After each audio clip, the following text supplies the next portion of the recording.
सर्वेभ्यः नमो नमः। अहम मोनिका तालियान। आज की वीडियो में हम अपनी कक्षा 8 की अमृतम पुस्तक के 5वें पाठ का अध्ययन करेंगे। पाठ का नाम है नीति श्लोकः। इस वाले पाठ में आपके नीति परक श्लोक दिए गए हैं, उनको आप ध्यान से पढ़ें और जो मैं आपके शब्दों के आपको अर्थ बताते हुए चलती हूँ उन पर भी आप ध्यान दें। पहला श्लोक है, येषां न विद्या न तपो न दानं ज्ञानं न शीलं न गुणो न धर्मः ये मृत्युलोके भुवि भारभूतः मनुष्य रूपेण मृगाश्चरन्ति। इसमें पहले आप अपने शब्दों का अर्थ देख लीजिए, उसके बाद हम अपने इस श्लोक का अर्थ करेंगे। ये शाम का अर्थ है जिनके ना माने नहीं विद्या ज्ञान, ना माने नहीं तपो, तपो का अर्थ है आपका तप, ना माने नहीं दानम दान, जिनके पास ना विद्या है ना तप है ना दान है, ज्ञानम न ज्ञान है, शीलम न शीलता है, शीलता का अर्थ होता है आपका सदाचार, गुणों न धर्म, ना उनमें कोई गुण है और ना ही उनके पास धर्म है। यहाँ पर बताया गया है कि जिसके पास न विद्या न तप न दान न ज्ञान न शालीनता न गुण और ना ही उनके पास धर्म है, ते का अर्थ है वे सब, मृत्युलोके, मृत्युलोके का अर्थ है आपका इस मृत्युलोक में, भूवि पृथ्वी पर, भारभूता भार को लिए हुए ही, मनुष्य रूपेण मनुष्य के रूप में, मृगाश्चरन्ति, मृगाश्चरन्ति का अर्थ है मृगों के समान अर्थात पशुओं के समान विचरण करते हैं। जिनके पास ये सभी गुण नहीं है वह इस मृत्यु लोक में पृथ्वी पर अपने भार को लिए हुए मनुष्य के रूप में पशुओं के समान घूमते हैं। यह आपके इस श्लोक का अर्थ है। इसमें बताया गया है कि जिस व्यक्ति के पास न विद्या है न तप है न दान है न उसमें शालीनता है न उसके पास ज्ञान है न गुण है न धर्म है, ऐसा व्यक्ति इस पृथ्वी पर अपने भार को लिए हुए मनुष्य के रूप में पशुओं के समान विचरण करता है। दूसरा श्लोक है, साहित्य संगीत कला विहीना साक्षात पशुपुंज विषाणहीना तृणं न खादनपि जीवमानः तद्भागधेयं परम पशुना। साहित्य संगीत कला विहीना, साहित्य साहित्य से संगीत, संगीत से कला विहीन और कला से विहीन, विहीन का अर्थ है रहित। जो व्यक्ति साहित्य संगीत और कला से रहित होता है वह व्यक्ति साक्षात पशु पुंज विषाणहीना, साक्षात पशुओं के समान, वह कोई कैसा पशु जो बिना पूंछ और बिना सींग के होता है, ऐसा वह पशु बिना पूंछ बिना सींग के पशुओं के समान होता है। यहाँ पर बताया गया है कि जो व्यक्ति साहित्य संगीत और कला से रहित होता है वह बिना पूंछ और बिना सींग के पशुओं के समान होता है। तृणम न खादन्नपि जीवमानः, तृणम, तृणम का अर्थ है आपका घास, ना माने नहीं, खादन अन्नमपि ना खाते हुए अन्न खाकर जीवमानः जीवित रहता है, वह व्यक्ति घास न खाकर अन्न खाकर जीवित रहता है।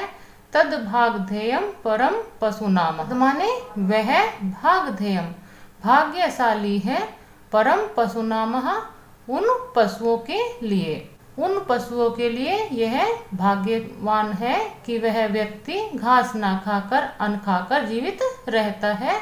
यहाँ पर कटाक्ष किया गया है कि यदि वह व्यक्ति जो बिना साहित्य संगीत कला के रहित है और बिना पूंछ और बिना सींग के पशुओं के समान है, वह इस पृथ्वी पर घास ना खाकर अन्न खाकर जीवित रहता है, यदि वह घास खाकर जीवित रहने लगता तो यह उन पशुओं के लिए दुर्भाग्य की बात होती कि उन पशुओं के लिए वह घास भी ना छोड़ता। यहाँ पर बताया गया है कि यह उन पशुओं के लिए सौभाग्य की बात है कि उनके लिए इस पृथ्वी पर घास बचा हुआ है, लेकिन जो व्यक्ति साहित्य संगीत और कला के रहित है वह बिना पूंछ और बिना सींग के पशुओं के समान होता है। तीसरा श्लोक है विपदी धैर्यम अथा अभ्युदय क्षमा सदसी वाक्पटुता युद्धि विक्रमः यशसि च अभिरुच्य व्यसने श्रुतो प्रकृति सिद्धम इदम ही महात्मना। विपदी, विपदी का अर्थ है विपत्ति में, धैर्य मथा जो धैर्य को धारण करे रहते हैं, अभ्युदय क्षमः, अभ्युदय, अभ्युदय का अर्थ है आपका उन्नति या समर्थ होने पर जिनमें क्षमा, क्षमा बची रहती है। सदसी, सदसी का अर्थ है सभा में। वाक्पटुता, वाक्पटुता का अर्थ है बोलने की चतुराई। युद्धि, युद्धि का अर्थ है आपका युद्ध में। विक्रमः, पराक्रम। जिस व्यक्ति में विपत्ति के समय धैर्य होता है, उन्नति के समय समाशीलता होती है, सभा में बोलने की चतुराई होती है और युद्ध में पराक्रम होता है। यशसि, यश में, चा माने और, अभिरुचि वयस श्रुतो। यशसि, यशसि का अर्थ है आपका कीर्ति में या यश में।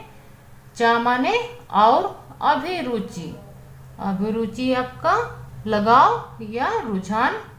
व्यसनम श्रुतो, व्यसनम श्रुतो का अर्थ है अध्ययन का स्वभाव, जिनमें अपना यश के समय भी अध्ययन का स्वभाव बना रहता है। प्रकृति सिद्धम इदम, प्रकृति सिद्धम का अर्थ है अपने स्वाभाविक स्वभाव में, इदम माने यह ही, इस प्रकार महात्मनः, महात्मा लोग होते हैं। आपके इस वाले श्लोक का सामान्य अर्थ है कि जो व्यक्ति विपत्ति में धैर्य को बनाए रखता है, उन्नति में क्षमाशील होता है, सभा में बोलने में चतुर होता है, युद्ध के समय पराक्रमी होता है और अपने यश या कीर्ति में भी अपने अध्ययन का स्वभाव या आदत बनाए रखता है। इस प्रकार जो प्राकृतिक स्वभाव वाले होते हैं वही महात्मा होते हैं। श्रोतम श्रुतनेन न कुंडलेन दानेन पाणिनः न तु कंकणेन विभाति कायः करुणापराणाम प्रोपकारेण न चंदनेन। श्रोतम, श्रोतम का अर्थ है कान। श्रुतनेव, श्रुतनेव का अर्थ है सुनने के द्वारा ही सुशोभित होते हैं, ना माने नहीं कुंडलेन, कुंडल के द्वारा। यहाँ पर बताया गया है जो हमारे कानों की शोभा है वह सुनने के द्वारा ही सुशोभित होते हैं। सुनने का लिए कैसा कहा गया है, जो हमारे शास्त्र ग्रंथ हैं उनको सुनने से ही हमारे कानों की शोभा होती है, ना कि कुंडल के द्वारा। दानेन, दान के द्वारा। पर्णी, पर्णी का अर्थ है हाथों की, ना माने नहीं, तू माने तो। कंकणेन, कंगन के द्वारा। जो हमारे हाथों की शोभा होती है वह दान के द्वारा होती है, ना तो कंगन के द्वारा। विभाति, विभाति का अर्थ है सुशोभित होती है। काय माने शरीर। करुणापरायणम, दयालुओं का जो यह शरीर है वह दयालु रूप में सुशोभित होता है। उपकारेण न चंदनेन, परोपकार के द्वारा सुशोभित होता है, ना माने नहीं चंदनेन, चंदन से। यहाँ पर बताया गया है जो हमारा शरीर सुशोभित होता है वह दयालु स्वभाव से और परोपकार के द्वारा सुशोभित होता है, ना कि चंदन से। अब आप अपने श्लोक का अर्थ समझ लीजिए। हमारे कान की शोभा शास्त्रों को ग्रहण करने से होती है, ना कि कुंडल से। हमारे हाथों की शोभा दान करने से होती है, ना कि कंगन से। हमारे इस शरीर की शोभा दयालु स्वभाव और परोपकार के द्वारा होती है, ना कि चंदन से। कहने का अर्थ है कि यदि हम अपने कानों में कितने भी स्वर्ण आभूषण धारण कर ले, लेकिन यदि हम शास्त्रों को ग्रहण नहीं करते तो वह सब व्यर्थ है। यदि हम अपने हाथों में कंगन धारण कर लें और हम दान नहीं देते तो वह भी व्यर्थ है, उनकी कोई भी शोभा नहीं है।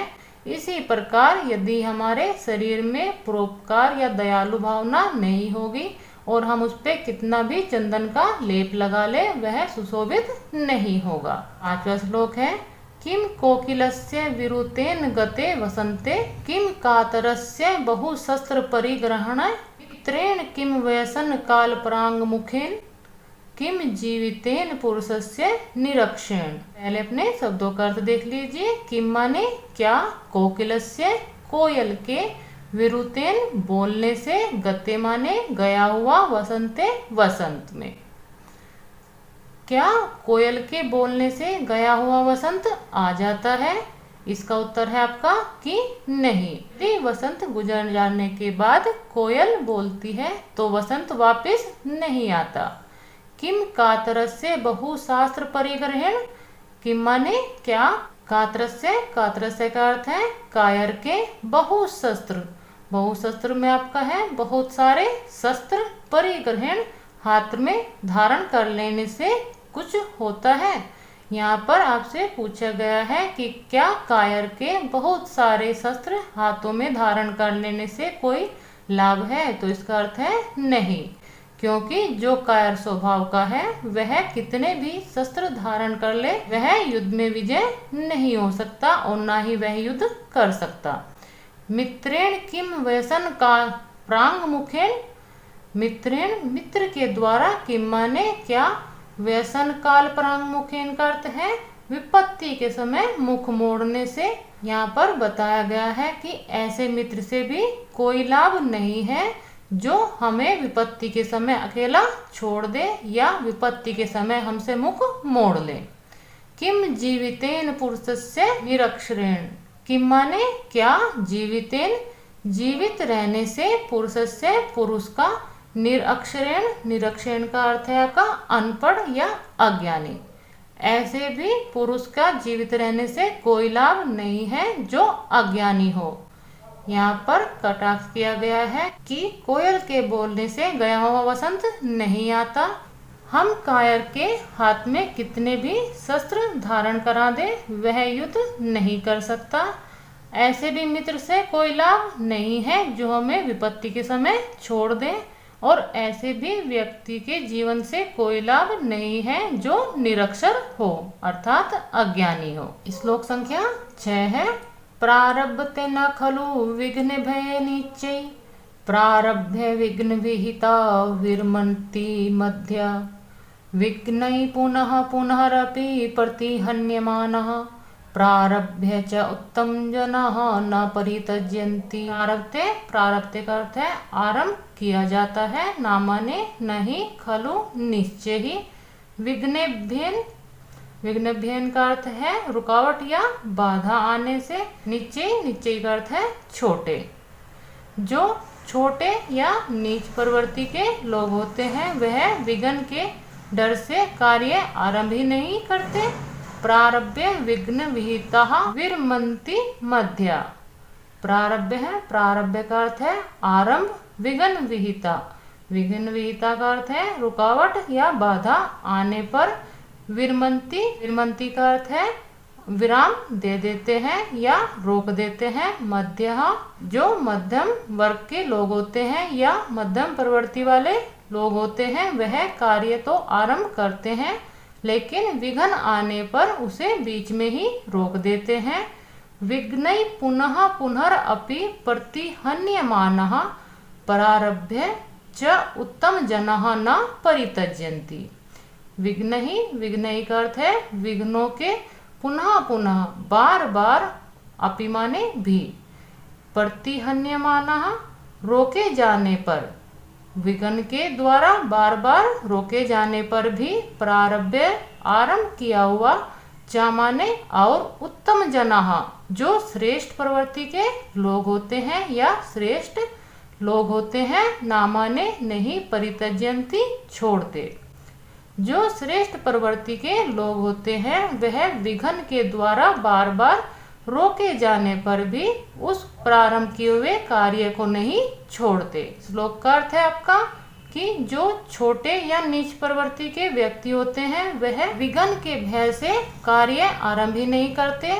जो मध्यम प्रवृत्ति के व्यक्ति होते हैं वह कार्य तो आरंभ करते हैं लेकिन विघ्नों के आने पर उसे बीच में ही छोड़ देते हैं। इसी प्रकार आपके जो उत्तम प्रवृत्ति के लोग होते हैं वह विघ्नों के बार बार आने पर भी या बाधाओं के बार बार आने पर भी प्रारंभ किए हुए कार्य को बीच में नहीं छोड़ते, वह उस कार्य को पूर्ण करके ही छोड़ते हैं, उस कार्य को वह बीच में नहीं छोड़ते। इस प्रकार यह आपके नीति श्लोक इन्होंने इस पाठ में दिए हैं। इस वीडियो को आप एक बार दोबारा देख लीजिए, तभी आप अपने नीति श्लोकों का अर्थ अच्छे से समझ पाएंगे। यहाँ पर यह पाठ आपका पूर्ण होता है। मिलते हैं इसके मूल्यांकन प्रश्न जो आपका बुक वर्क है उसके साथ अगली वीडियो में। सर्वेभ्यः नमो नमः।